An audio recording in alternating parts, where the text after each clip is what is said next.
What the European nations have in common, they definitely realize that they are too small to play a role globally on their own. And this applies equally to Germany and Malta, the biggest and the smallest of the EU member states.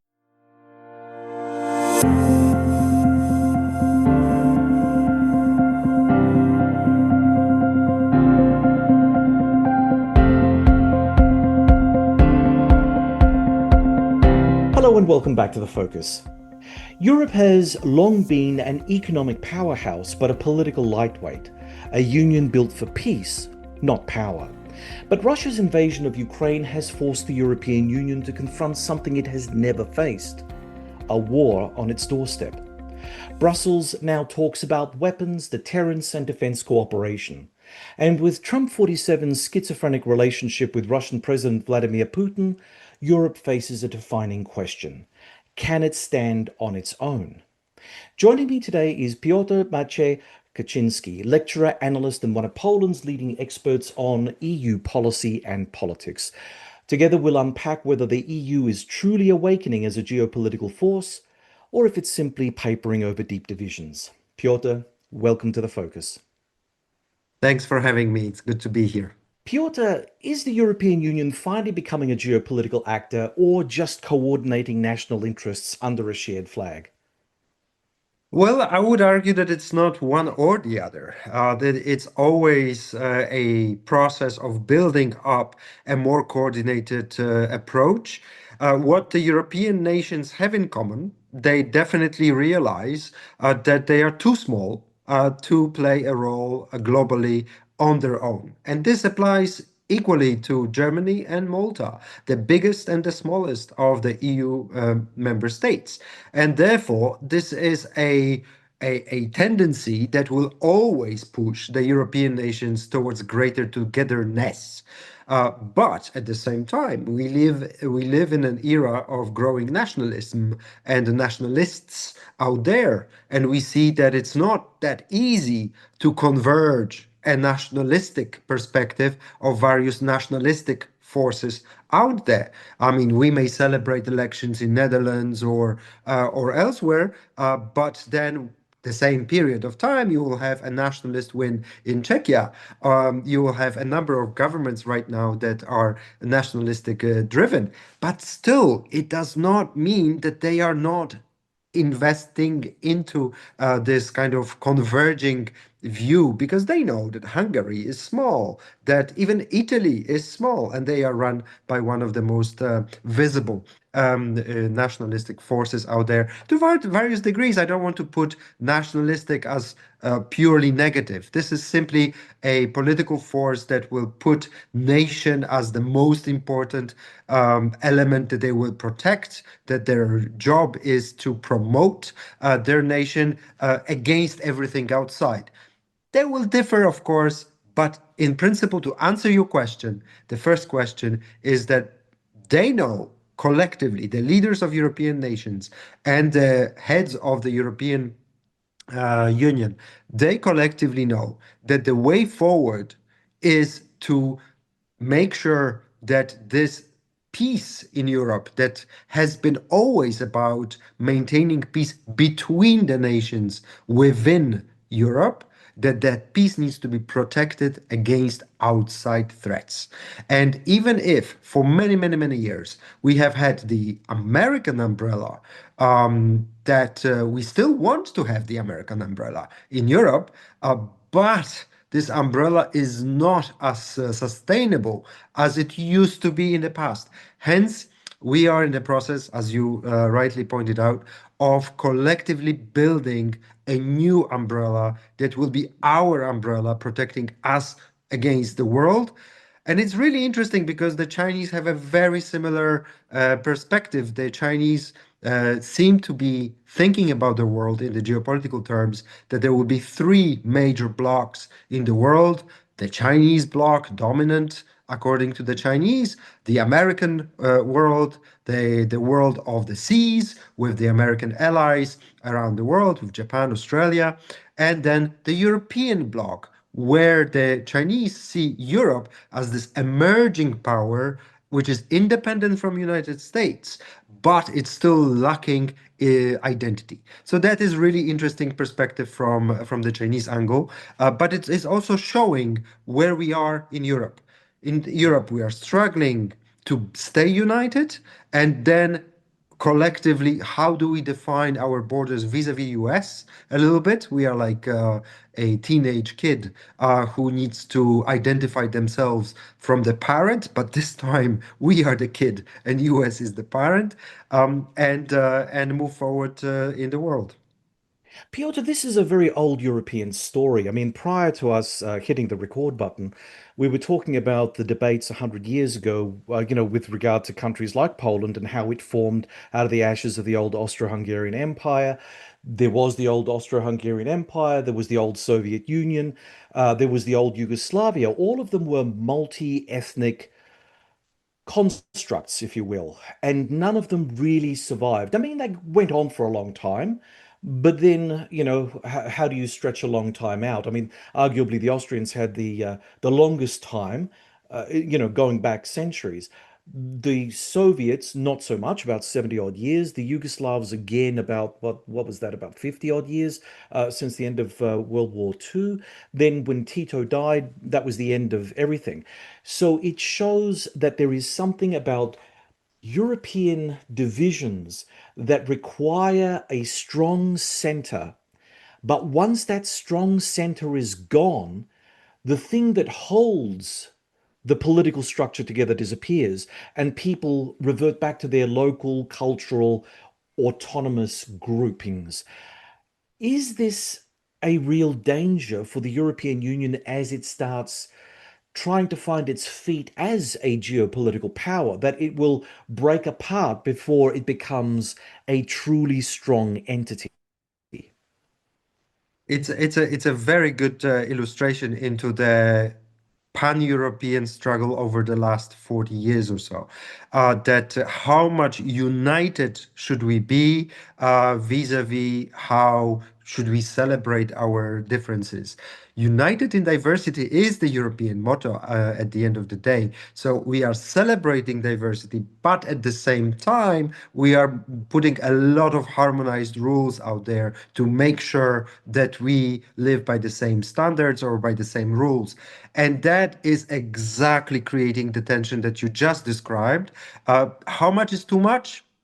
We have had Brexit, and that is really illustrative Right. for showing that for the British public at the time, that was the year 2016, it Mm. was a slim majority, but majority nevertheless, of people who believed that it went too far.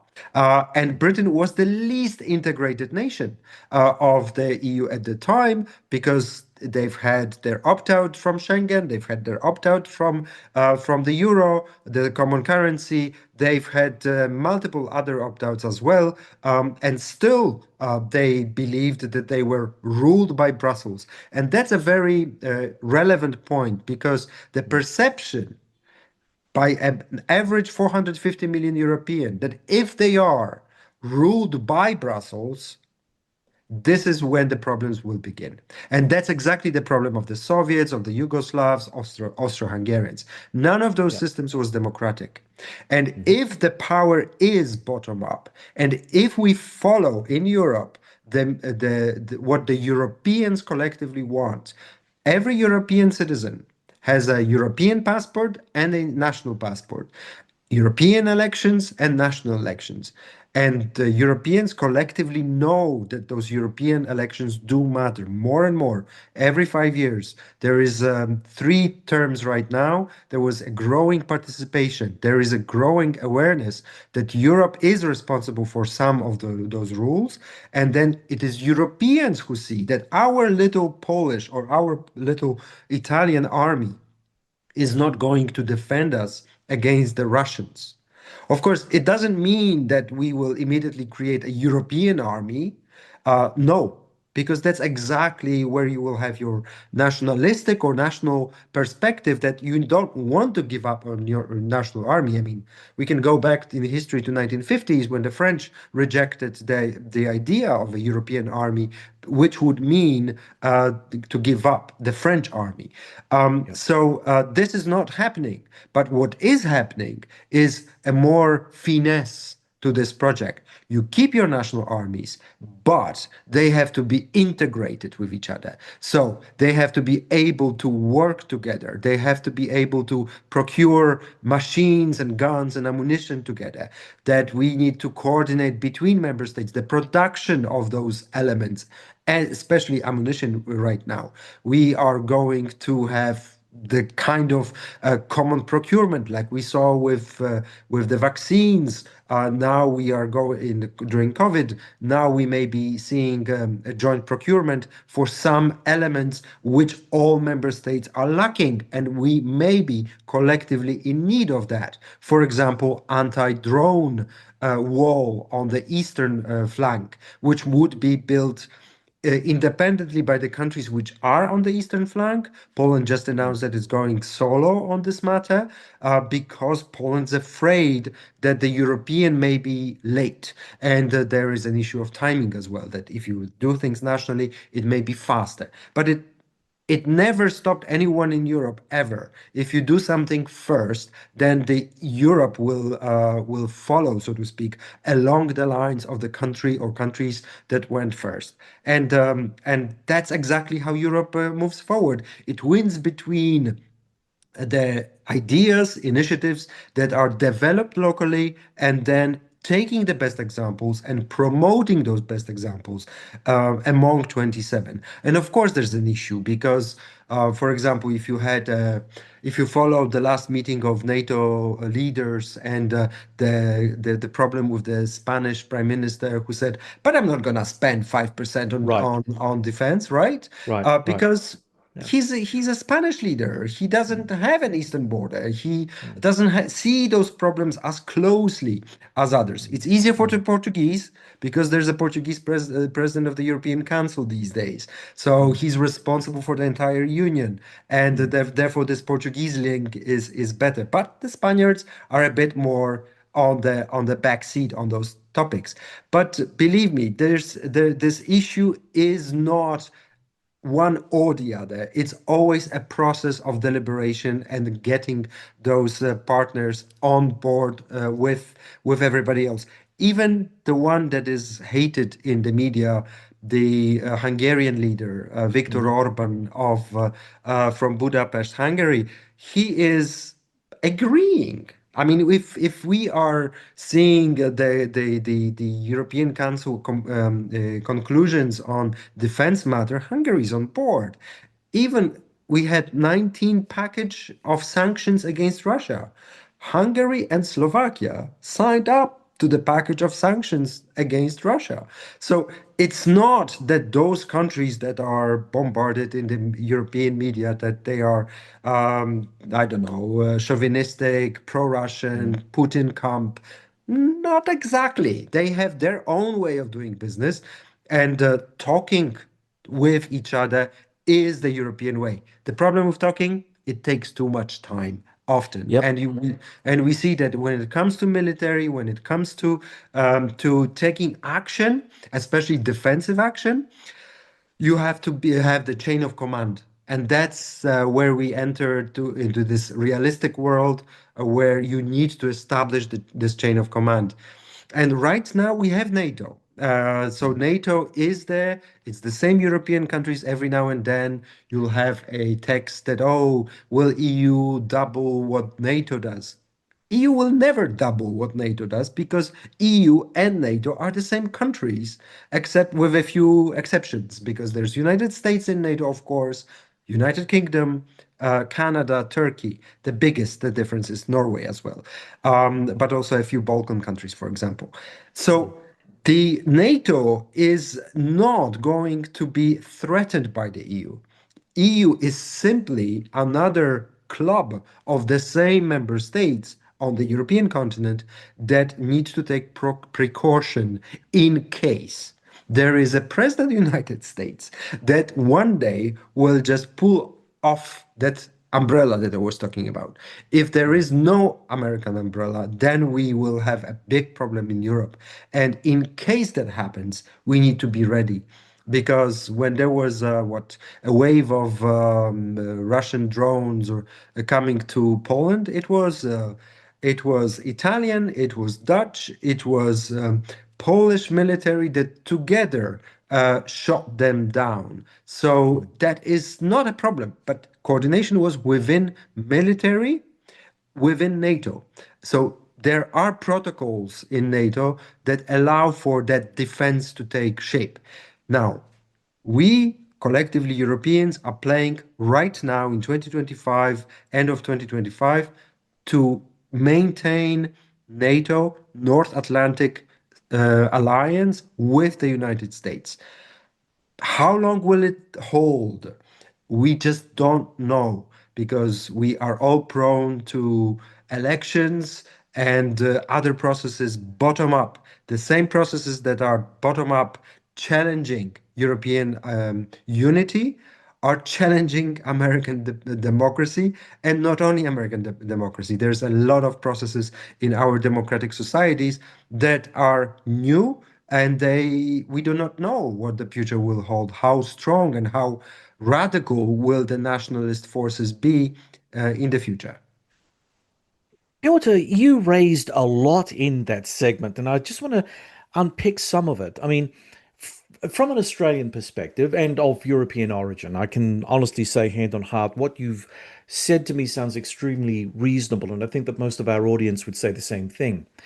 But the caveats really come down to the notion of culture, and I'm not just talking about culture in terms of the Germanic speaking peoples, the Italic speaking peoples, and so on and so forth. I'm talking about organizational culture, because I'm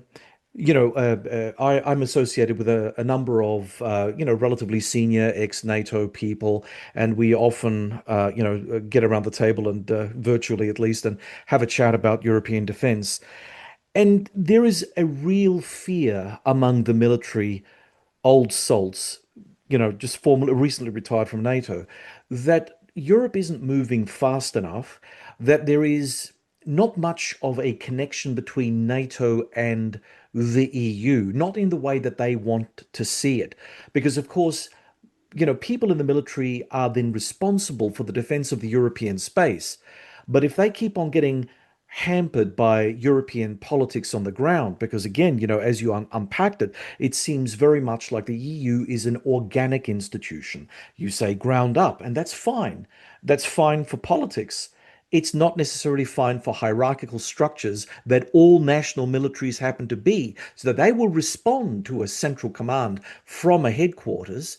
But when Europe is not that central command, when there is no European military policy, when there's no European foreign policy where Europe speaks with one voice, people tend to get a bit, angry, confused, frustrated, not knowing what they're meant to be doing because they seem that the political leadership always sits on top like a great weight on their shoulders. So they're a problem, not a solution to a problem. How would you answer that? I love those kinds of fears because those fears are real. You see, Yeah. that they come from people who are witnessing challenges day by day, and they are seeing the weaker elements of the system, how slow the EU machinery is, the consensus-driven machinery is, how we need a chain of command that will take effective action. But there is always a way to test. When I mentioned to you the drone threat in Mm. September that came from Russia, 19 between 19 and 30, by now we know that it's about 19 to 30 drones, crossed the NATO eastern flank, flew over Belarus or Ukraine into the territory of NATO, and was a coordinated activity of multiple European armies to shoot them down. Then it tells you there is a third element here. It's not only EU and NATO. There is a European NATO, Mhm. the European nations in NATO. And the European nations in NATO stepped in. They used force. I can give you another example. There is a case that a lot of European military do not remember anymore. Over 10 years ago, when European military shot guns against Somali pirates in Somalia on land. So not against ships that were attacking, but on land. And that was the first time that European, and it was a European military initiative, used military tools to fight a adversary somewhere else. And that effectively killed the piracy on the ground in that place for a number of years at the time. That's early 2000s, 2010s.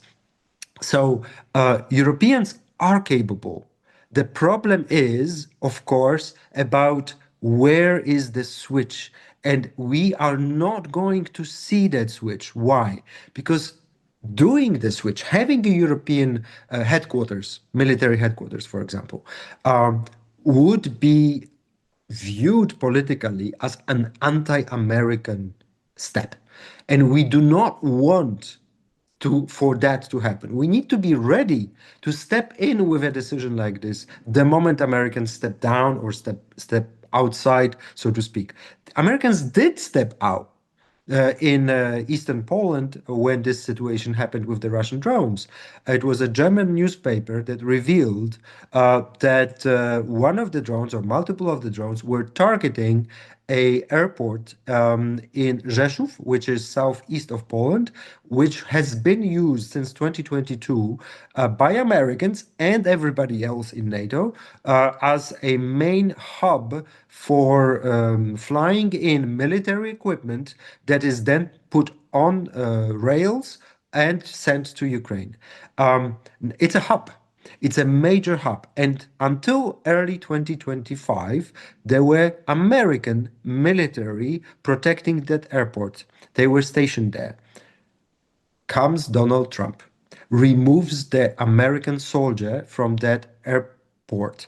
They are replaced by other NATO military, but not American. Now, enter politics and high politics, global politics. If you see Vladimir Putin talking to Donald Trump in Alaska or elsewhere, what are the chances for a Russian drone to attack an American soldier or vice versa? American soldier attacking a Russian soldier? Almost zero. But if it's not an American, if it's another NATO, then it's the probability goes up. So there is this moving target, America. Where is United States in this equation? So I know that the military people like clear chains of commands. Of course they do. But politically, it's not probable. If you ask me today, are Europeans going to have military headquarters without United States tomorrow? I would say no, because they are fighting for America to stay in. But should America decide to go out, EU will take it slowly, but there will be this European NATO thing, which means effectively there are protocols within NATO to engage in specific situation on a specific front, and it's done within NATO between military. And then for that to be transferred, is it NATO? Is it EU? It's secondary. For the citizen, it's important to know that the border is secure. And we saw in September who secured that border. It was a European members of NATO. Yes, I fully agree and concur with what you say. But to be fair, that was a limited action. And yes, the forward deployed forces, the European forward deployed forces did do their job and did it very professionally. But when we're looking at the European space today, and we're already starting to see glimmers of it, okay, you can say that perhaps the Russian drone overflight over Poland was part of it. The MiG-31s flying over Estonia, the Russian MiG-31s, was another part of it. But we're also starting to see some sort of organized campaign against Europeans at the political level, where it hurts, where it becomes very difficult to determine, is this a threat to any nation state? Is this a threat to Europe? We're living in a world of hybridized, or as I like to call, asymmetric war. Now, these wars are political wars. These are not easy to determine wars. You usually only get the evidence of someone doing something terrible after the event. So there's very little forward momentum to get advanced warning of an attack by some paid off local criminal group in the pay of, one of Putin's thugs, for instance. So again, there is a case to be made that perhaps the Europeans need to have that center for them to be on top of these ever changing hybrid asymmetric attacks, some which won't be very obvious at all until they happen. And, if the attack happens to be big enough, it's going to devastate the local area that's been targeted. So, again, putting my military hat on, I'm saying to myself, well, where will Europe be under those circumstances? Yep. Look, I'm not saying no to this. What I'm saying is going to take longer, and in the meantime, the Europeans are developing a lot of basic capabilities. Let me just quote to you one of the latest council figures, and I'm reading from their communiqué de presse. In 2024, defense expenditure rose to 1.9% of EU member states' GDP, up Mm. from 1.6 in 2023, so 0.3%. It is expected to reach estimated 2.1% in 2025. That means that the budget spent by member states on defense in 2024 was 343 billion euros. And that is a much, much higher number than if you compare it to early 2000s. So within 20 years, we are spending a lot on the defense. Now, this is the reality that the curve goes up.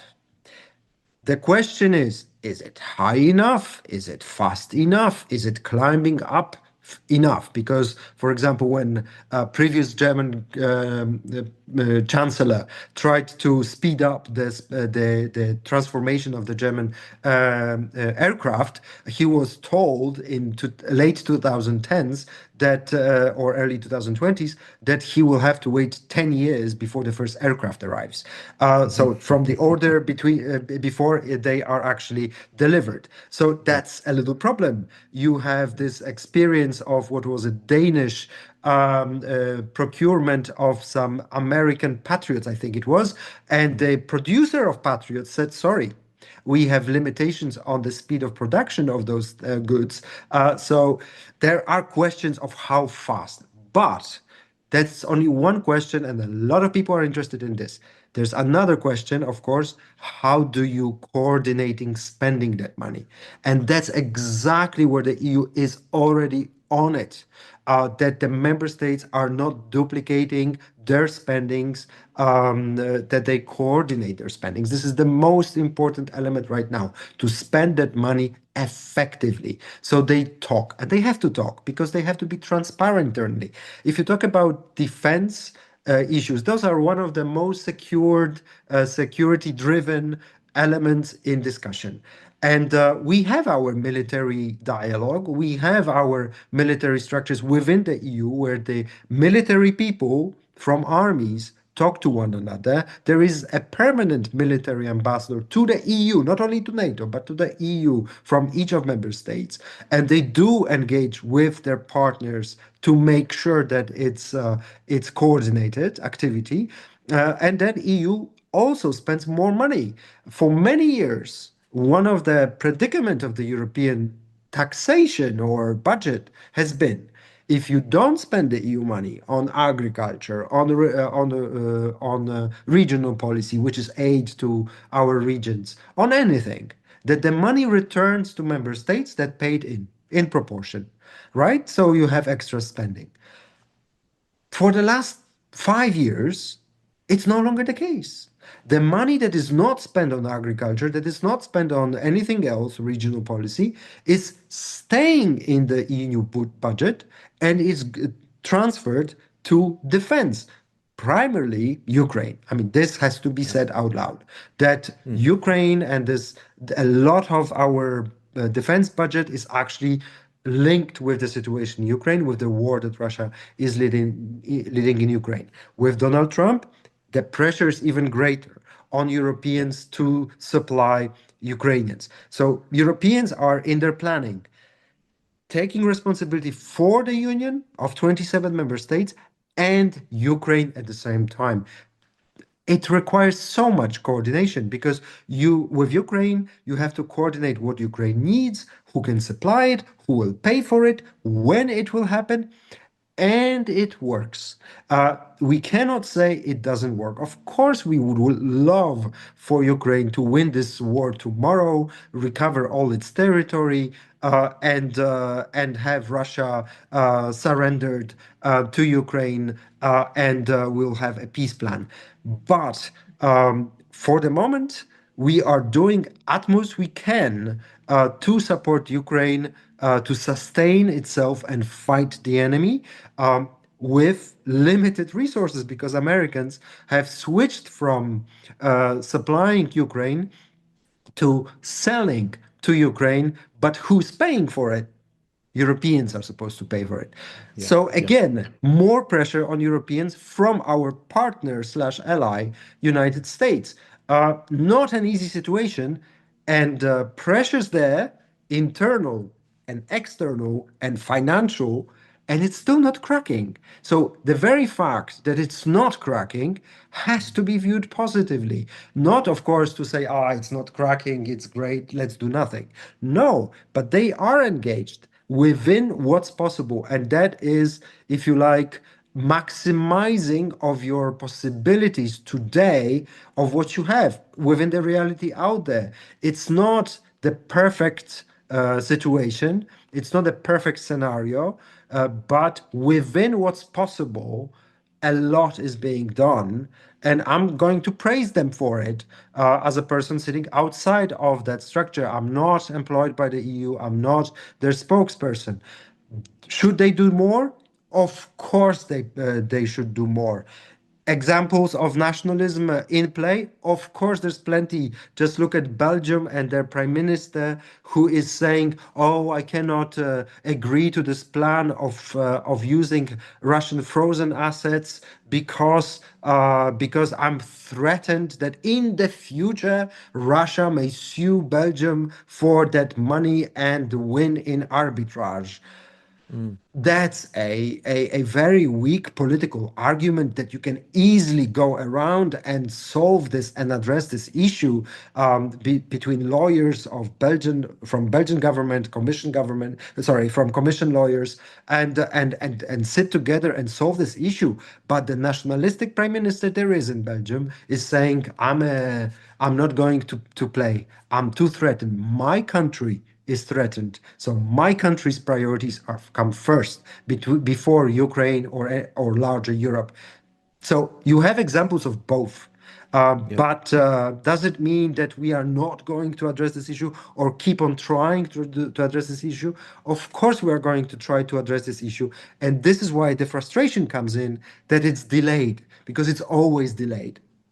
But the same with the Americans, and they have a chain of command which is great, right? If Biden gave tomahawks to Ukraine in 2023 or 2022, it would be so much different. And Mm. only now Americans are gradually sending or selling better tools to Ukrainians, but also Ukrainians are better trained and better able to use some of those um, army elements, And weapons. obviously the Ukrainians are doing so much of the heavy lifting themselves. I mean, when they were part of the Soviet Union, Ukraine was a chief engine driver of creating and sustaining the Soviet military. So they have that ability to take what we give them, what we in the West are giving them, and repurpose everything for the Ukrainian war effort, which has to be mentioned as well. It's not just about the outsiders supporting Ukraine, it's what Ukraine is doing for itself, which hopefully in time when the war is over will then be able to, or the Europeans will be able to exploit their relationship with Ukraine to help in the development of their own military capabilities. But speaking of this, something did come up, Piotr, and that is you talk about budgets and they are important. But that's not the thing that gets people motivated to fight and defend Of European course, space wherever it's attacked. of course. So, and again, the politics of Europe is very, what's the word I'm looking for? It's not divided like in the United States. It's fractionated in a peculiar way, ethnically, sectarian, in all manner of different ways and means. So, what is Europe? And Mhm, do Europeans want to defend Europe? Because if we talk about mhm, Europe having a defense base, but that defense mhm, base is all located in nation states where people have their primary loyal to Italy or Poland or Germany. Okay, they can all go rally around the flag, but that doesn't necessarily mean they're going to pick up a pitchfork for the EU because the blue flag means different things to different people. And there is hostility among the populists, the right wing, against Brussels and against what they perceive as a repressive instrument that is trying to destroy national culture, national identity, language, all of this kind of thing. It's not necessarily true, but there is that reality that they're dealing with because they can't quite understand what all of this bureaucracy is. If we take an example, for instance, the founding fathers in the United States created their constitution. It was, by all accounts, a rather simple document when weighted against the European Constitution, which I'm pretty sure very few people outside of Brussels have even read the first couple of pages because it is about yay thick and it's written in technocratic language that most people don't understand. So again, I mean, yes, when we're talking about European defense, budgets are important, technology is important, but the European citizenry is important. Where do you think they stand? mhm. It's a beautiful question, and you are so right. I mean, there is no one answer to this question. Of course, academics are calling it multi-level governance. Yeah. That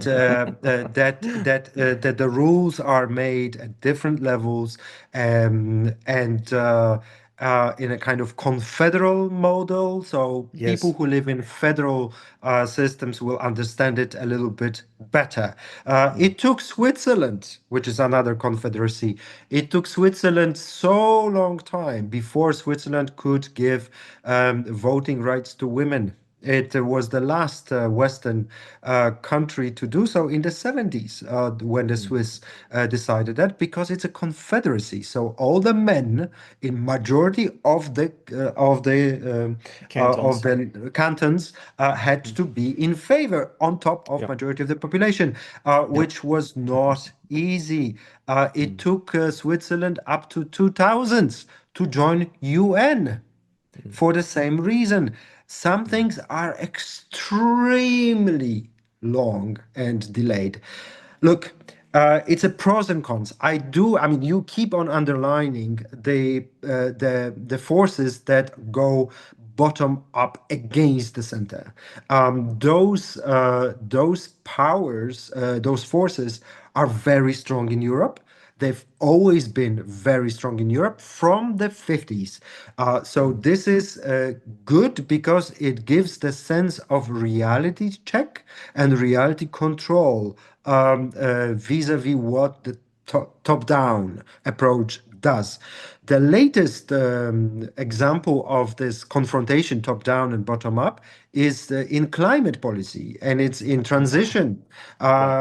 I'm not going away from defense because the two are very Mm, closely linked, mm, but mm, Europe took the initiative to be the leader in that process. I mean, only today when we are recording, there is this UN process in Belém in Brazil begin, and the day before, European member states decided that they agreed to the idea that there should be decarbonization of 90% of European economy by 2040, which is a very, very ambitious level. And of course, there will be a lot of forces criticizing this and going against this. But 90%.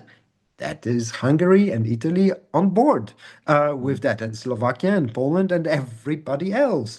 So it's not easy to say that there is a certain process against, because there's a even greater process to get together. Why the member states right now agreed to 90% is because we probably have crossed a certain threshold when it comes to climate, that right now with our super expensive energy prices, it turns out that it's a massive, massive recognition that green is cheap. And investing into sustainable is investing into cheaper economy resources. So that is a transition that even nationalist forces embrace. Our kind of defenders of the old regime, coal miners, they are in minority. Even among the nationalists. So we are crossing the Rubicon here when it comes to climate. And that is possible thanks to the leadership. There were plenty of mistakes, and we have the regulation processes to correct some of the mistakes made over the last 6, 7 years. But what I'm indicating is that Europe still moves forward. Europe is not paralyzed, despite the forces that are bottom up challenging Europe. A lot of those nationalists out there are socialized. I mean, the very easy process, easy, not easy, it's never easy, but the process of socialization is taking place. You have Jacques Chirac, I mean, long forgotten French president who is remembered for being pro-European. He started as an anti-European. He campaigned in 1990 against the Treaty of Maastricht. To be on the other side, I can give you an example of Margaret Thatcher, who campaigned pro EU or whatever it was in the 70s in a referendum, and then of course give me my money back, and launched the Brexit campaign effectively that ended in 2016. So there are two sides to every coin, but if you take one of the most visible nationalist leader out there these days is the Italian Prime Minister Meloni, and she is contributing. She is engaged. She is not leaving the room like de Gaulle did in the 60s. She wants to be part of it. This is fantastic because when you go to Italy and Germany, those are two countries where, because you asked about the culture, and I think culture is crucial to understand. Because before I go to Italy and Germany, let me just explain one thing. You will have majority of nations in the EU that are very proud of themselves. Yep. Think about the French, think about the Spanish, think about the Polish, Swedish, Finnish, Greek. There's a bunch of them that are very proud nationals of their nations, and then Europe comes secondary. And here comes definitely Italy, and in second place, Germany. Those nations have very little pride in their own history. There's very little to be proud of. Are you going to be proud of Mussolini? Are you going to be proud of Hitler? No, they have a very strong sentiment linked to it's kind of part of their culture now that both Italy and Germany are identifying their nationality within Europe. So even the most nationalistic politician in Italy is going to be a European politician. So even Salvini is going to be pro-European. Salvini doesn't want to leave the Eurozone. He doesn't want to leave the Union. If you talk the Germans, AfD is very far right. They may be critical on the migration policy, which is very radical in Germany, and is a big debate on this. But then both CDU, which is a massive party, identity of CDU is linked directly to identity of European integration. There is no going away from it, and nobody's going to challenge that. Nobody's challenging that within the largest German party, the Konrad Adenauer party, that is nothing linked to the old German history, be it Hitler, be it Bismarck before. So this is a new West German identity. Of course, there's the legacy of Prussia. This is where the Germans are struggling with, and this is untold story because denazification never happened in East Germany, and they never took it up after 1990 reunification. They should have.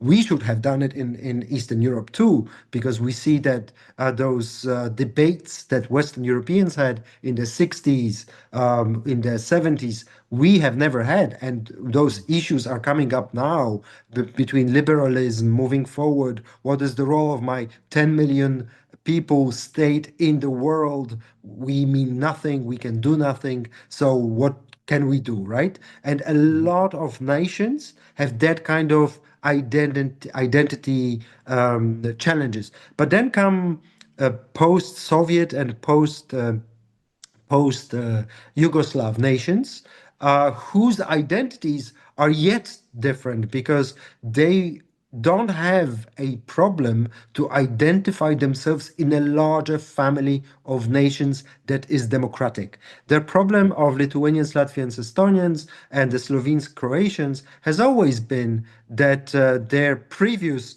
pan-nation states were not democratic. Their voices were not heard. And now they are being heard. Now they are being taken serious. They are being defended. Lithuania, Latvia, Estonia, they don't have their aircrafts. It is always the aircrafts of NATO countries patrolling their airspace. The Slovenes, the Croatians, they have a lot of animosities between them, but they do sit together and they don't have problems addressing the issues at the larger European level. Even the nationalist forces in those countries, because the issue, and it's really funny, the issue of nation state goes down to Westphalian belief, and this is kind of coming out. I just read this morning something somebody wrote on China that the world today is much more Westphalian in the meaning that sovereign states are able to defend the way they are and their leaders the way they are vis-a-vis the outside world better. That the human rights, democracy, all that is relegated, not as important. That's a kind of Chinese perspective on things. And in Europe, it doesn't really happen as much.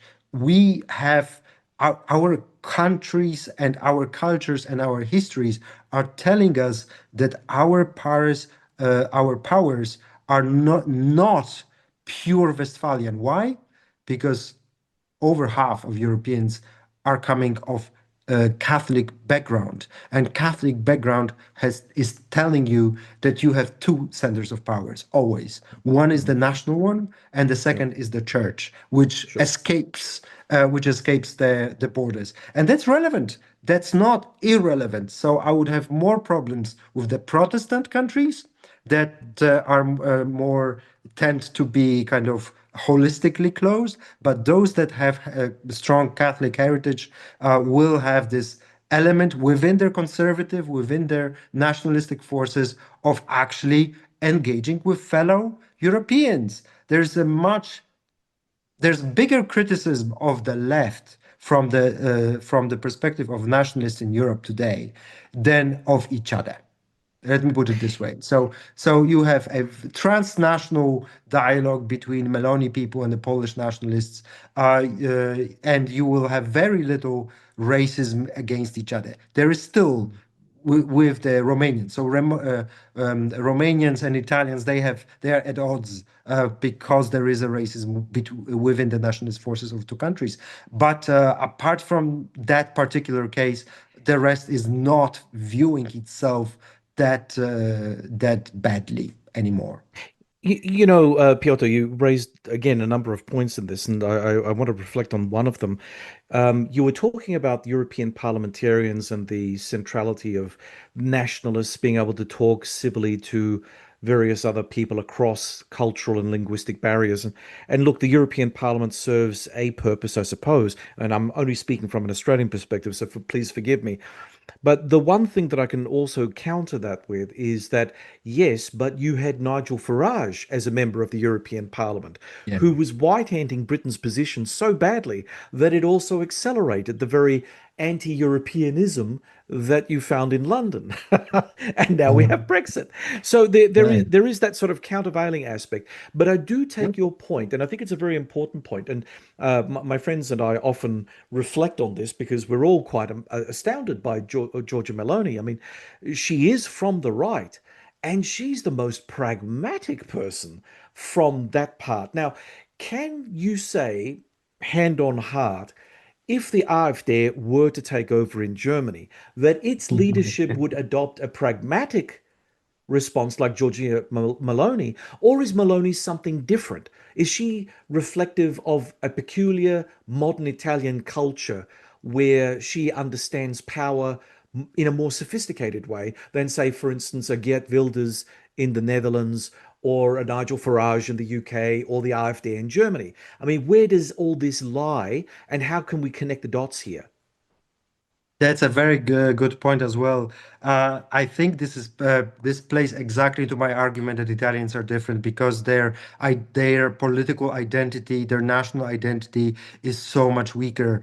Yeah. There is this notion in Italy that we created Italy, let's create Italians Mm, from 19th century. So there is a tendency in Italy to believe that Italians is a concept, a future, a you need to engage to have that because truly you have the northern Italians, you have the southern Italians, you have the Sardinians, yep. Sicilians, etc., Yeah. etc., etc.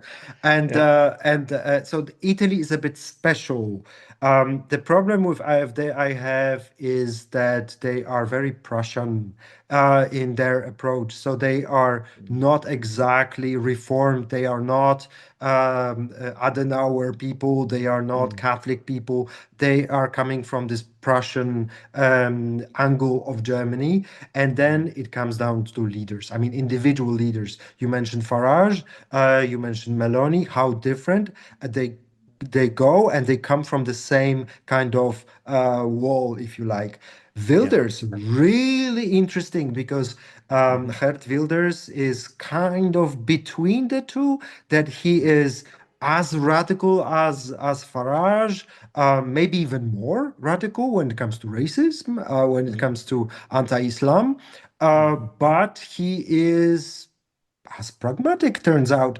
As Meloni, he had a government for 2 years. He never Mm, entered the government, but he was backing the government for 2 years. In recent elections, he was punished by voters in for it.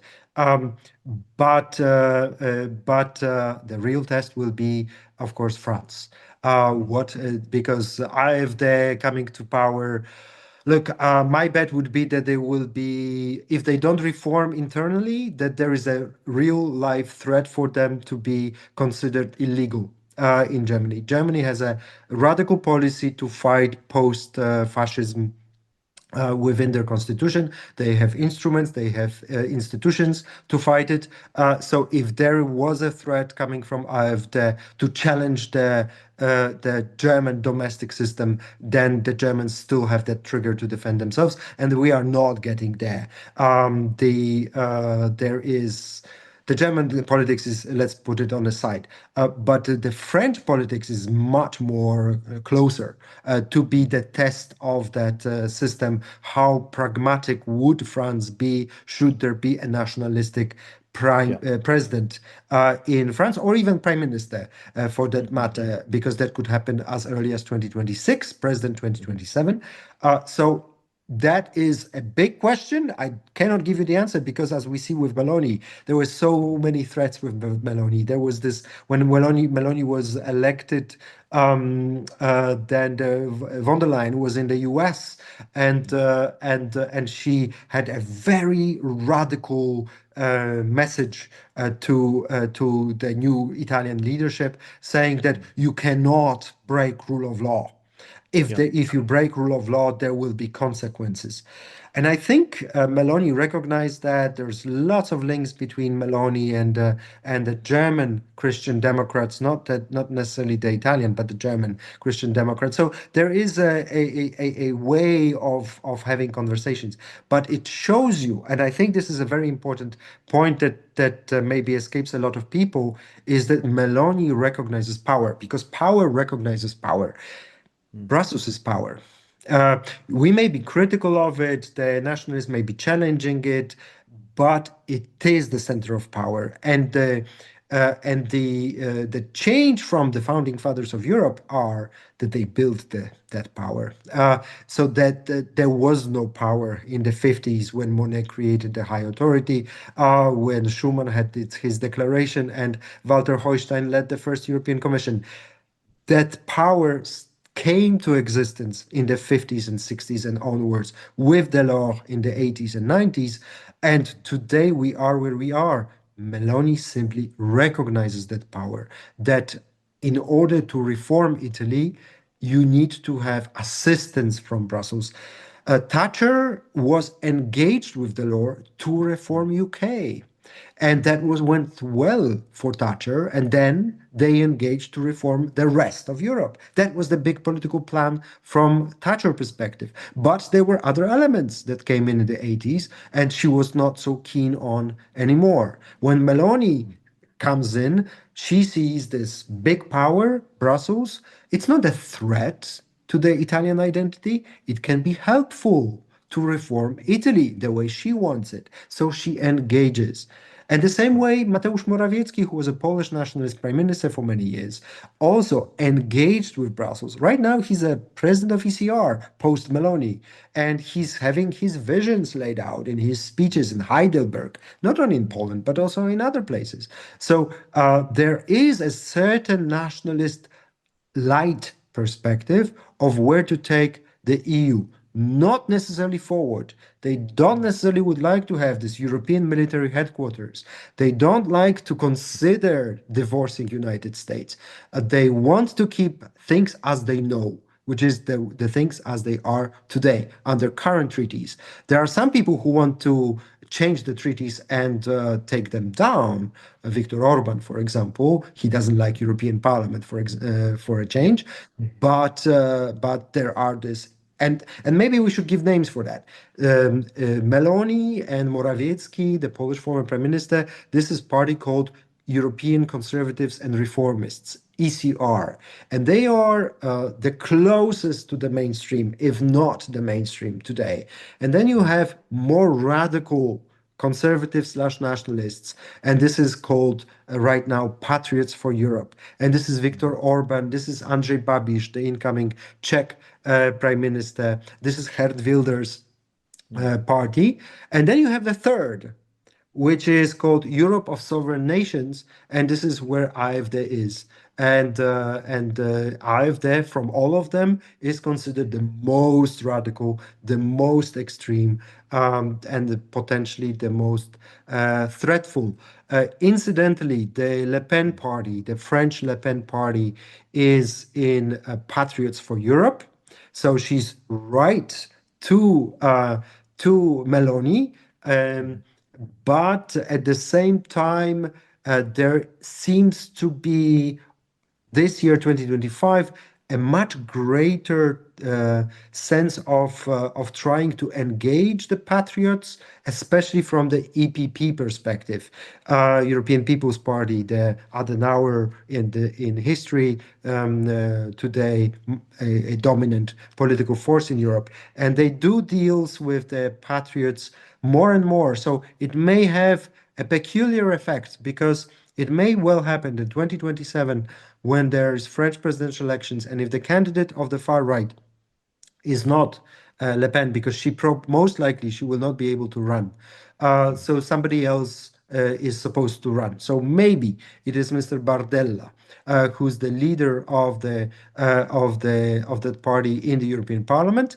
And he, by being engaged in the European Parliament by the EPP, once and if he's the president, it's not as dramatic as we may think. I'm not saying it's not dramatic. It will be dramatic in its own way, but maybe there will be a settlement of some sort, allowing for that bicycle to move forward. Okay, Piotr, I need to rein us back to where we started off, and we were looking at the military equation. From a military perspective, and I know that many of my colleagues in Europe also feel concerned by this, how different threat perceptions between Eastern and Northern Europe on the one side sit against those of Western Europe on the other side. How does this play into this whole notion of EU unity, Yeah. or does it simply undermine it? That's a very good one as well. Look, the perception of threat is maybe not radical because the majority of Europeans, including the Spaniards, will perceive that Russia is the biggest threat out there. Uh, it's a pan-European sentiment that will be higher in the east, the closer you are to the eastern border and in the Baltic area. So the Swedish, the Danish are there. The Danish, incidentally, will have a little Greenlanders perspective, so their threat is United States as well. But you cannot perceive United States as a threat number one. It's more linked to Donald Trump in predictability rather than anything else. Another threat that for some people is very, very relevant is migration. And this is migration threats, integration of migrants who have arrived, what would happen next. 2026, we'll see that our migration pact, agreed a couple of years ago, will enter into force. What was it? Belgium and Netherlands are calling for other countries to fully implement it. Some countries are not going to implement it. Poland got a leeway from the Commission that doesn't have to implement it fully because it hosts a lot of migrants. Maybe some other countries will follow. I know I've checked for countries like Sweden or Romania that are different, and they both are implementing the migration pact. So it looks rather positive.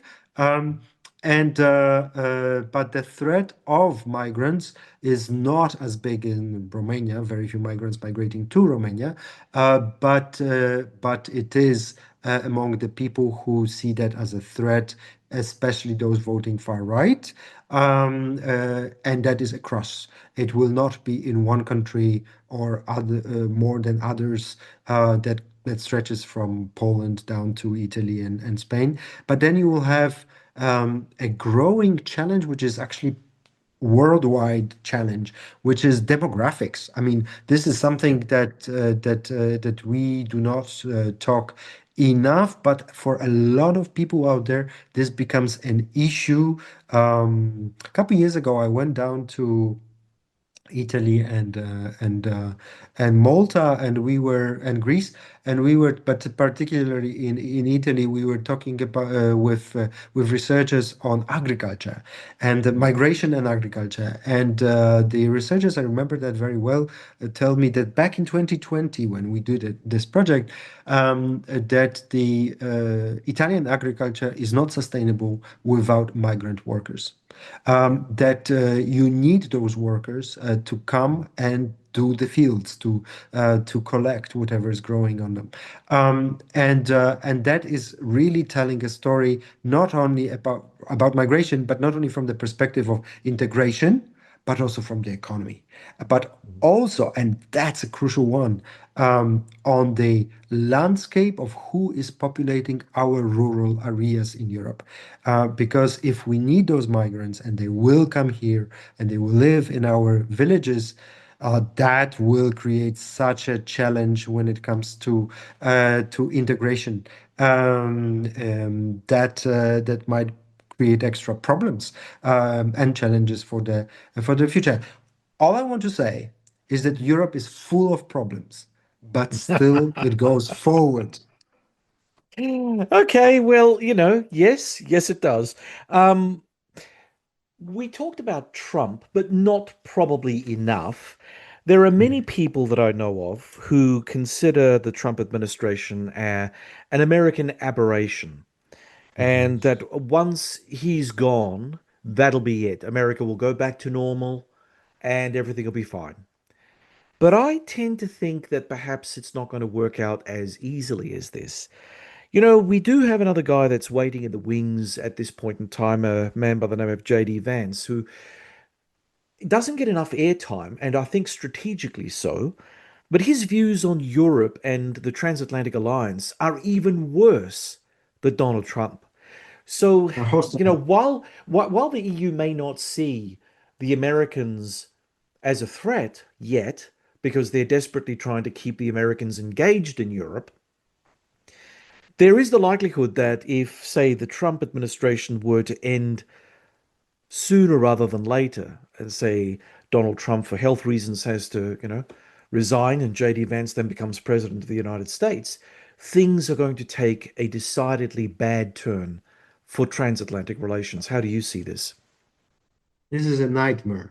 This is a nightmare that Europeans don't want to happen. We have seen J.D. Vance, especially in the context of the German legislative elections earlier Yeah. this year, when he was campaigning for AfD, for it is a sitting U.S. president who endorsed a post-fascist political force in the biggest EU member state that is the biggest threat to the EU and to transatlantic relationship. It is not a pro-American force, whatever Mr. Trump or Mr. Vance perceives about them. This was linked with, of course, Elon Musk as well, also endorsing AfD. This is a libertarian perspective of on liberty. In Europe, we also have such libertarian perspective on freedom, on liberty, that is a free riding. Effectively, this is what it is. It's about free riding. It's a life without rules. It's do what you want without consequences. Now, I told you it's a nightmare to have U.S. President J.D. Vance today. Mhm. This is a plan B that I also talked about, that Europeans need to be ready to plug it in the moment situation like this occurs. We do not have a war in the West. We do not want to have any war in the West. We have actually to take in Australia as well. The sanctions that Trump has envisaged on us, we negotiated some of that. So we are having so many pro-American statements coming from European leadership these days that you have left-wing politicians accusing European leadership of being completely in the American camp in Mm. order to calm down the waters. It's all in order to calm down the waters to make sure that the US is at least on a zero when it comes to Europe, that is not fighting European integration, because European integration is fragile. If Mm. the American umbrella was not only in security for the post 1945, it was Yeah. actually a very important political umbrella supportive of the European integration. Trump won 2016, 2020 was or 2017, 2021 was the first American presidency that vocally, verbally pronounced that he's against EU, that he would like EU to be gone, removed, etc. Paradoxically, this is also recognition of the power that Brussels has, the regulatory power rather than the military power. You called it economic might. That is a little bit whining if you look at the Draghi report, the economic might. Over last decade, it is more this regulatory power that what we make rules here, they go global, including AI, including green tech, a lot, including migration solutions. I mean, here's a conversation. Not only our solutions are taken, but also Australian cases are looked at, and US and UK. So, but the regulatory affairs is Europe is very strong on. Political angle, we are growing. We've been weak, but this is coming together definitely. We are developing the security angle, and that is also in order to be able to sustain ourselves without the Americans. But that is not taking in the scenario that Americans are fighting against us. And that would be a question for settlement, a kind of settlement that we have seen between Trump and Xi recently in Busan. That you have a kind of settlement of affairs, understanding of affairs. So if JD Vance is in power or anybody like him, but he's not the only one. There you have the Sure. Florida governor and other politicians out there who are not going away. I'm fully on your page that the Trumpism is going to stay and develop and move into something else in the future because there's a vast pool of voters who want to have representatives of that type. And I compare it to the nationalists in Europe because it's easier in Europe. We have a nation. Kind of Democrats in the US have not given up on the flag and rallying behind American values, American sentiment. So that is a fight in the US is a bit different than the fight here. A lot of progressives here have given up the fight and the rally behind the flag, but not all, and that fight is still continues in Europe. But the nightmare is to fight the war in the east and support Ukraine with this war, and Yep. to have a confrontation in the west. And on top, we have the Chinese, that we have uneasy relationship, and this is a challenge, definitely for us, as much as for anybody else in the world. China is a major power out there, but on that, the European Chinese relations is actually the one that is potentially bringing more benefits. Chinese have not been engaged as much as we were afraid in trying to divide Europeans. The Chinese, we don't have a Europe China policy. I mean, let's be frank, we are lacking that because of various pressures and policies and interests of various European nations in China, especially Germany. But we keep our conversations on China, and we have our, let's say, mild strategy where we rather follow Americans on that. But the Chinese have not been as engaged to divide and rule Europe. They may have tested the waters. They've been shown that it's not going to work. Europeans also send a lot of signals to the Chinese that they want to engage with the Chinese on policies, on various issues, and that to build and develop that relationship under new regime. So there are certain limitations. For example, Europeans have blocked Chinese purchase of ports a couple years ago. So investment of Chinese companies into high tech is very limited, and this is politically driven by member states.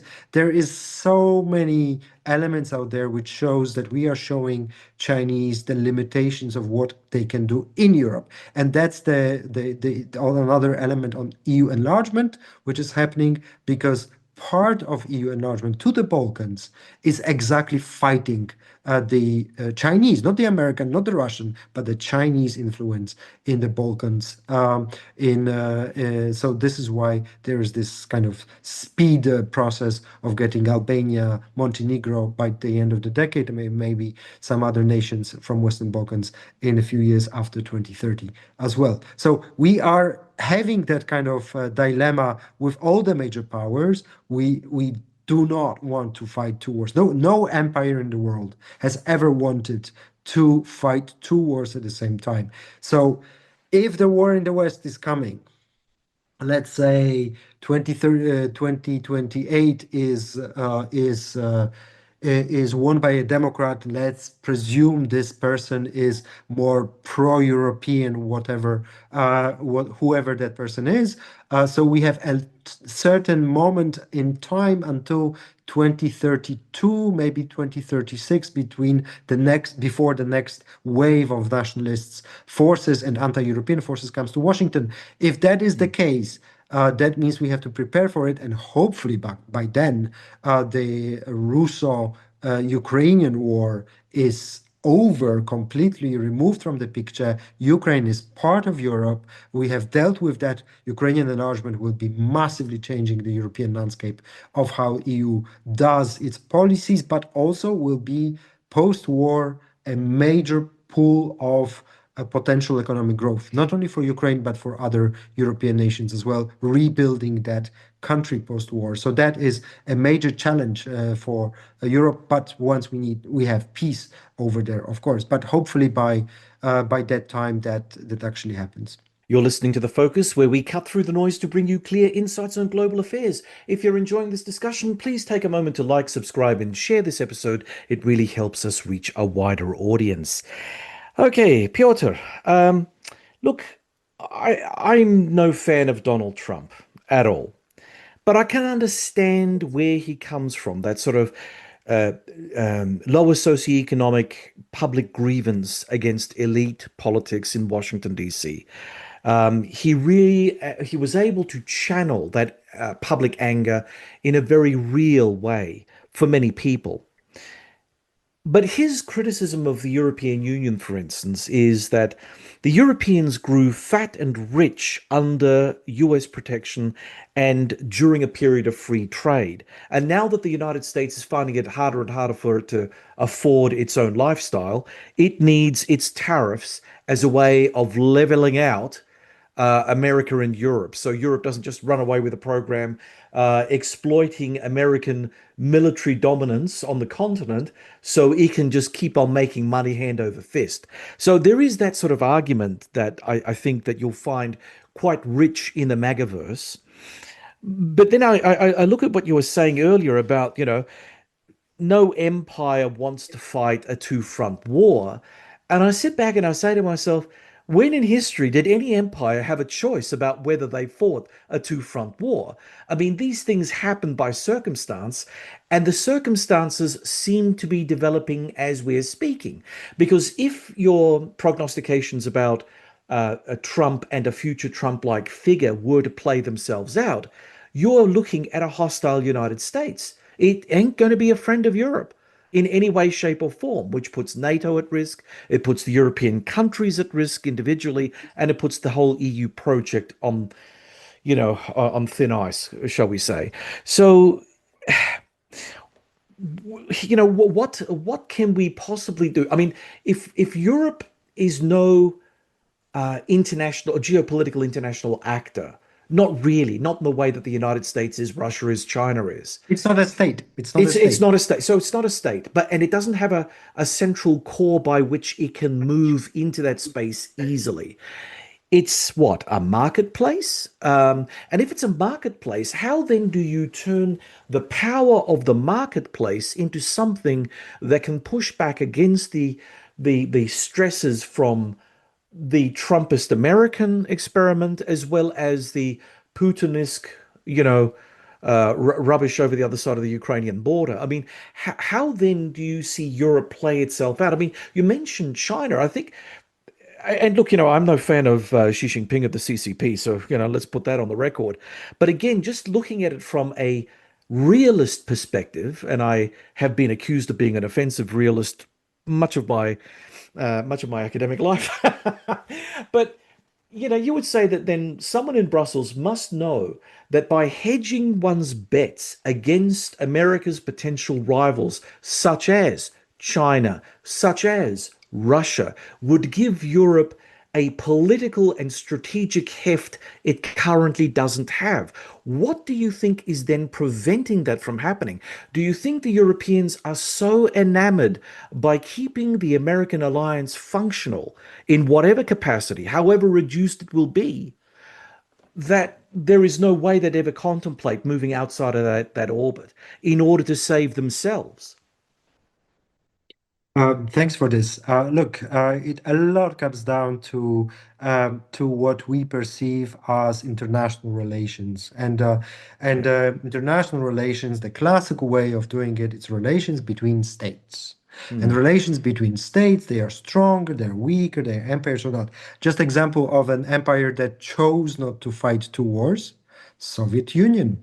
Soviet Union chose not to send military to fight Japan during Second World War as long as they were fighting in Europe.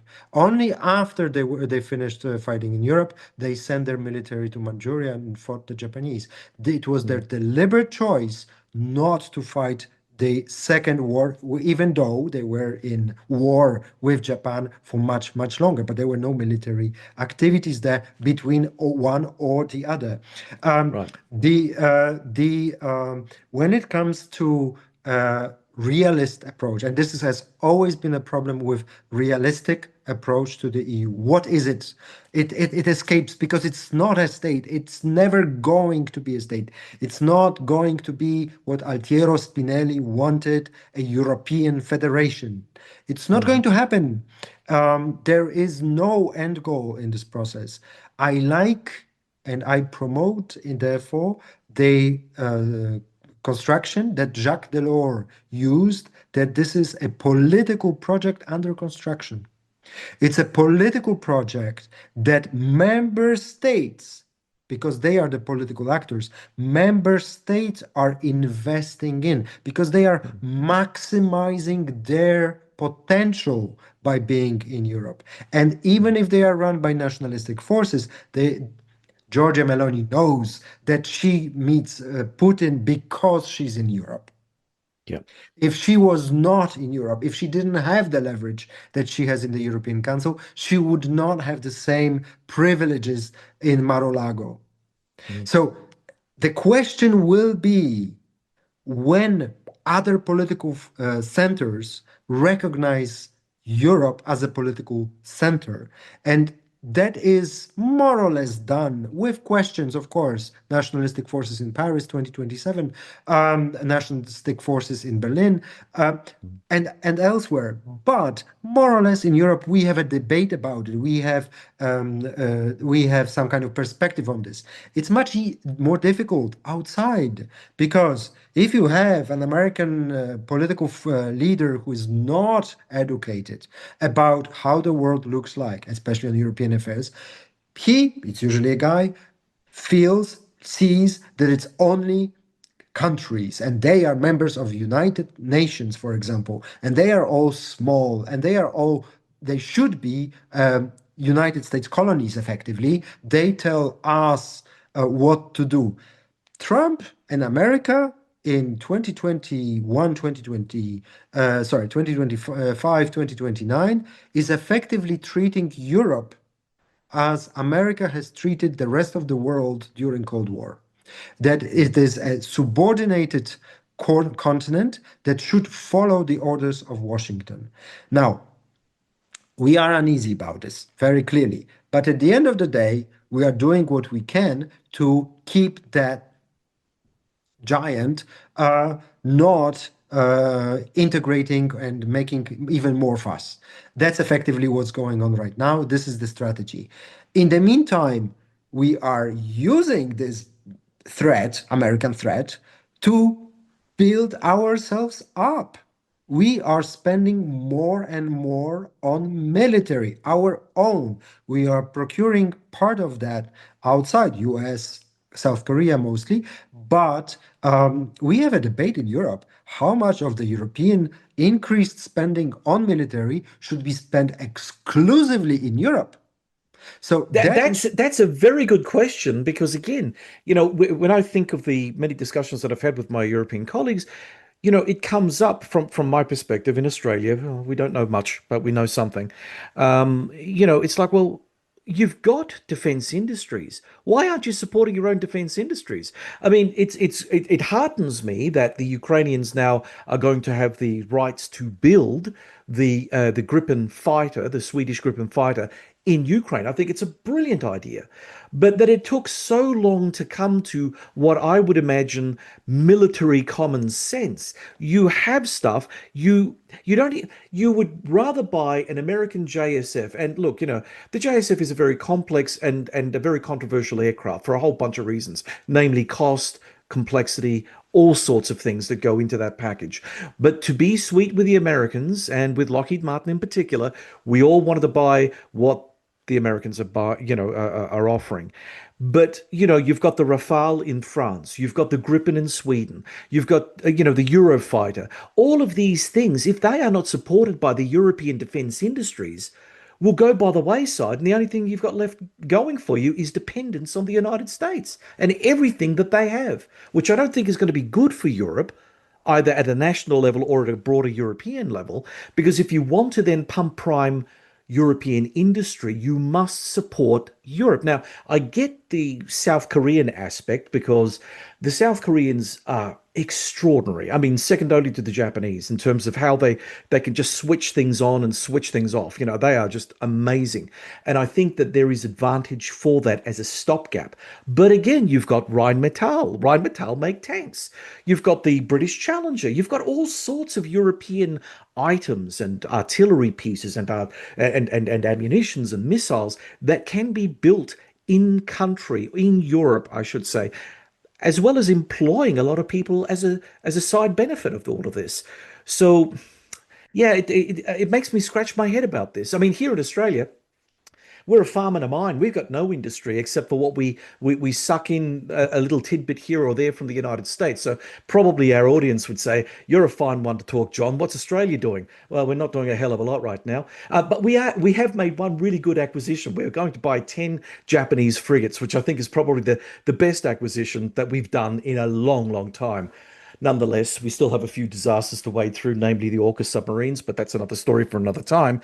The problem, of course, now is how will Europe coordinate and try and as you say, pass out or pass, not pass like into pass, but to separate out what stays in Europe and what you buy from abroad, and will there obviously be some sort of reduction in dependence on the United States as a product supplier because you realize that Europe has to stand up at some point because there are all these, very real threats to Europe looking into the not too distant future if things don't go well. Yeah. I fully sign up to what you said, and I would confirm that it is happening. I mean, your Right. worries Good. Good. are right, but they are No. being addressed. The worry that Europeans have are two. Mm. One is that they need to coordinate their purchases, Yeah. and second, what is that we don't make, Mm. and only then go outside of Europe. So when it comes to the European money, and this is the benefit of having European money, because if you have Mm. European money, you can put conditions on how you spend the European money. So the Yeah. European money has this very high, I don't remember right now how much it is, but it's like about half or so, maybe between one third and one half of all your purchases has to be made in Europe, and Mm. you can go outside only to limited number of places to buy. You cannot buy Russian equipment, for example. Mm. So you can only buy within a limited number of partners, and who are those partners? And the question is, of course, who can be involved in this? Because the way it's designed, it's not only European, but the British are very eager to jump in. They are outside of the Union, they have their industry, but they would Mhm. love their military to be considered a European for the purpose of that project. So you have those deliberations. They again will take time, but those are definitely taking place. Europeans are not putting the European military production capacities out of work. Quite to the contrary, right Yep. now you have maximization of what can be made in European military factories. And another link between green transition and military. You have a number of car factories that are being closed down, and some of them are changed because it takes a moment as well to adapt a factory from one production to another into some kind of military operational facility. And that is taking place. We are spending more. I give you the figure, 343 billion. We are spending more on military. Big chunk of that money stays in Europe, is being spent in Europe. But the problem is, where do you spend your military money, and on what are you spending it on? Is it going to be retirement of former soldiers? That is not really investment Oh. into your capacity, and that's a German problem, for example. Yeah, yeah, Then that's also an investment in social stability, mind you. So yes. it's Yes, yeah. I'm not saying it's a negative thing, but Yeah, I'm yeah, saying yeah, maybe we should count our military budgets a bit differently, that we are yeah, spending, yeah. we are counting the investment rather than into equipment, for example, not the social spendings. Social spendings within the military is one thing. Look, I can give you example from my country. Military, it's booming, right? 5% Oh, of Polish yes. GDP is Huge. on military. You know what the military in Poland is doing with that money, for example? Building roads. Mm. I'm not saying Well, it's bad because you yeah, need to have those roads. But yes. again, part of the capacity Mm. is civilian military. I mean, Yeah, yeah, yeah. GPS was built from military into civilian. European question. We have Galileo. Galileo is much better than GPS. I'm sorry with the geolocalization. I Yeah. mean, of course, we have Starlink, so Starlink is even better than Galileo. But we have Galileo, and Galileo is 100% civilian. Mm. We don't have, but we will have a debate if parts of Galileo can be securitized, used by Yep. a military, because it is so much better than GPS, what the US Navy is using. So why not having this kind of conversations? I remember having a talk with like 20 years ago with a professor. We were sitting in a panel with a professor of European integration, very senior person, and I asked him, if Europe wants to be a geopolitical actor, it needs to have European spies. Mm. Mhm. We don't have European secret service. We don't have European spies. But for 15 years now, we started to develop European diplomacy. European, like it's which is a convergence between national diplomatic forces and European diplomatic force. So it's there, it's growing, it's developing, but it was not an easy process to converge the way they operate diplomats, and those are diplomats. So military is similar. Some of it is integrated already within NATO. We have our debates within the military committee in the council, but we need more of that. More is coming. It has to come naturally. But will we have European spies at some point? At least I want the EU member state spies to talk to one another, to have some kind of information sharing. Some of that Yeah. happens within NATO, but we need to have those kind of capacities developed within the EU as well. Maybe at the you will have different kind of level of security, of course, in it. But that those things have to happen, and they happen. And the problem is, again, I'm going back to the issue notion of realist thing. EU is a political actor, not only economic might. It has moved from being only an economic might. If somebody perceives EU only as economic might will simply be limited in their perspective. The world at large has already perceived EU as a regulatory might. Some of them are fighting it, but now it is so much more engaged into building this security might that is done under American umbrella to protect ourselves because Americans are telling us that we are not spending enough. So we are spending more on ourselves, a little bit purchasing from America to send to Ukraine. But effectively, what Europeans are doing, Europeans are spending collectively more than Russians on military. European economy is not put on military path like the Russians have done with their economy. But we are absolutely present, and we are not only matching the Russian. We, at some point, when this machinery gets going, will outpace the Russians, and this is effectively the European way, buying time. So the kind of prognosis that we need to think 2032 in the current term, by 2032, when the next threat potentially is in the United States, and maybe even 2028 is a threat in the United States, bigger. But effectively, I would presume that if it's JD Vance and with Trump smoothing out what he has done in the first year in office vis-a-vis Europe, that there is probably a difference of perception in campaign mode what J.D. Vance was doing in Germany, because Germany was electing, and then they elected, so now they have to live with that government, whoever is in government, and you didn't see that kind of J.D. Vance talk against Europe in the fall in Europe in the recent months. So that was beginning of the current year. So maybe there is also a realistic reflection in J.D. Vance.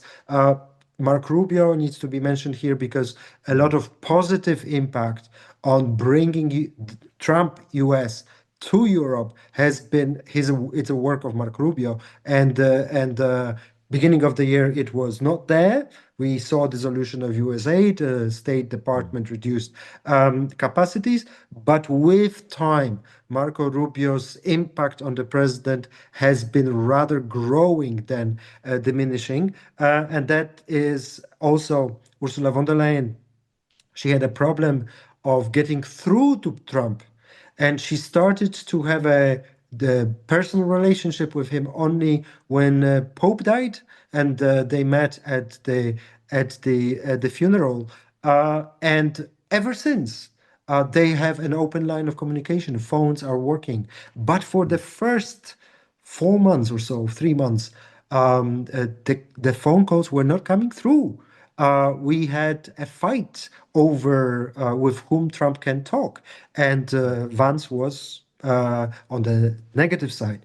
But maybe once he lost it, and there is a dialogue across the Atlantic, so calming the waters of the Atlantic is actually happening right now. My projection that until the end of the current term in the US, the biggest challenge is in France, not in the US, for European stability and all this. So maybe there's a way forward that American nationalists are not anti-European like Vance from beginning of the year and Trump beginning of the year, but they can live with it because they have learned that the power is in the EU right now, this political project that is not a state, that it's under construction or what have you, but it's real. And Giorgia Meloni, Viktor Orban will tell them it's real. They may like it, they may not like it, but it's there. EU is not only the Commission, EU is also the Council of Ministers, which is national ministers working together, and the Court of Justice. Our Court of Justice is equal to the U.S. Supreme Court in the significance of its rulings on the world affairs, on the situation on the continent of Europe, on the continent of Europe when it comes to the rights of people. We have two courts. We have European Court of Justice and another European Court of Human Rights, which is not exactly EU, but largely EU and some other countries.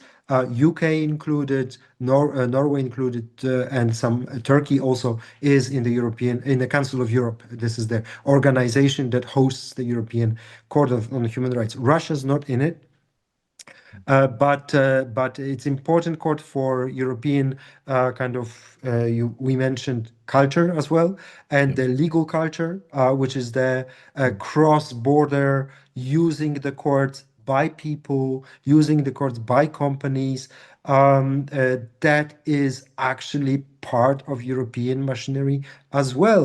And if you look at European, because you are worried, I'm worried, a lot of people are worried about European public. How do they go? How they are going to react? Look, it's not about being overly optimistic, but Europeans are aware that they are Europeans on top of their national identity, including the French, including the Germans, including the Polish. Majority, I take you from my state, my country, Poland.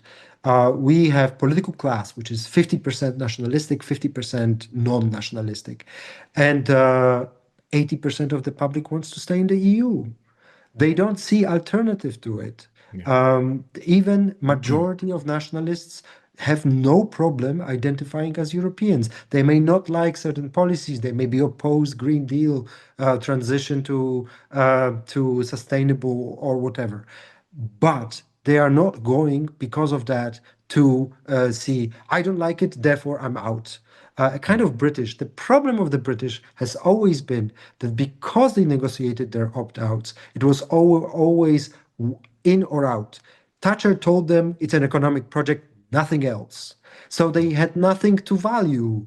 That this is good, this is bad, this is good and bad. On the overall, it is better than outside. No, it went down in 2016 as a one question, in and out, in or out, and it was enough for a lot of people to vote out because of whatever they considered, and people voting stay just needed a lot of arguments to convince those people who had a single argument to vote no. So it was a large coalition of people who wanted to leave for various reasons, and we simply cannot have that again. And it was really interesting that in 2016, post June, when the British had their referendum, everywhere in the EU, everywhere in the remaining countries, the sentiment towards Europe grew.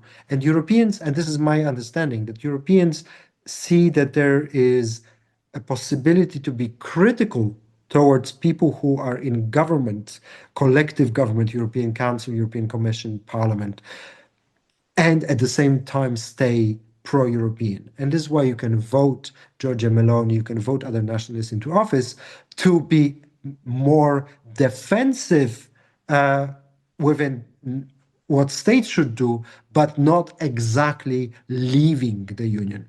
And that gives me a certain comfort because I do follow the nationalistic discourse in country like Poland, where their issue of exit is on the table, but majority of people never supports it. So even the biggest nationalistic political forces, 2 out of 3 are against having a referendum because they would probably lose it. So that is comforting. And I hope, rather than I think, I hope that the French in 2027 will also be in a situation where they can elect a president that is a nationalistic, because it seems that there are three camps in France. One very strong left wing, about a third of the populace, a very strong radical nationalistic up to 35-40%, and the center. And the center gets reduced. But if there will be a way to have a candidate who is a nationalistic candidate and candidate who is a not nationalistic candidate, there still is a majority, potentially, there's still a majority of people who will vote in the non nationalist. My only worry in that scenario is that if you have a far left candidate, It may be so polarizing that you will elect a nationalist leader, even if majority of the public is not nationalistic. That happened in Chile. Out of all places, they've elected a very progressive president, and they drafted a very progressive constitution, which was too progressive. So it was rejected in Yep. the referendum. It was too far going left. So that's the worry with France. If if the system has a candidate who cannot win majority, that would be truly a worry. Plus, of course, the French left is also Euro skeptic. So there's another threat from that angle, but that is not something that is the biggest threat out there right now. Piotr, this has been a magnum opus on Europe. I really appreciate your time. Thank you for sharing your insights on the focus this evening.